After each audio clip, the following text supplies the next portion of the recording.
Top quality और consistent performance के लिए सिर्फ सिल्वर पंप नाम याद रखना। सरकारी पद्मकुंवरबा હોસ્પિટલમાં ગરમીમાં દર્દીઓ હેરાન પરેશાન થવા મજબૂર થયા છે। માત્ર 2 જ પંખા ચાલુ હોવાથી દર્દીઓ ઘરેથી પંખા લઈને આવવા મજબૂર બન્યા છે।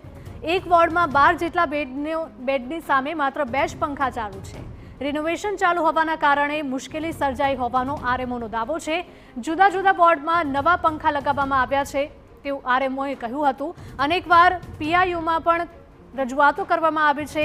આગામી સમયમાં એસીની સુવિધા માટે રજૂઆતો કરવામાં આવશે। તો હોસ્પિટલમાં રિનોવેશનને કારણે પંખામાં ખામી સર્જાઈ હતી, જેના કારણે દર્દીઓ ભારે ગરમીમાં મુશ્કેલીમાં મુકાયા હતા। જો કે દર્દીઓની ફરિયાદને જોતા હોસ્પિટલના આરએમઓ દોડી આવ્યા હતા અને તાત્કાલિક સમારકામ કરી આપવા માટે અને પંખા ચાલુ કરાવ્યા હતા।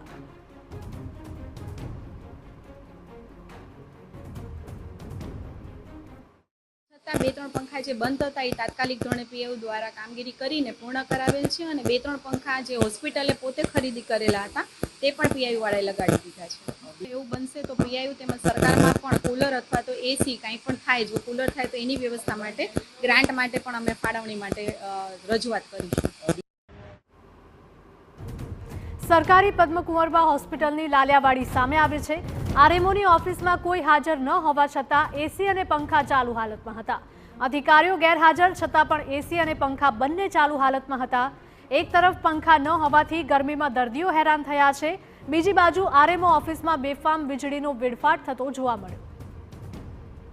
સરકારી હોસ્પિટલમાં લાલિયાવાડીનો વધુ એક નમૂનો આ દ્રશ્યો છે સરકારી પદ્મકુંવરબા હોસ્પિટલના, કે જ્યાં એક તરફ પંખા ન હોવાને કારણે દર્દીઓ ગરમીના હેરાન પરેશાન થવા માટે મજબૂર થયા છે।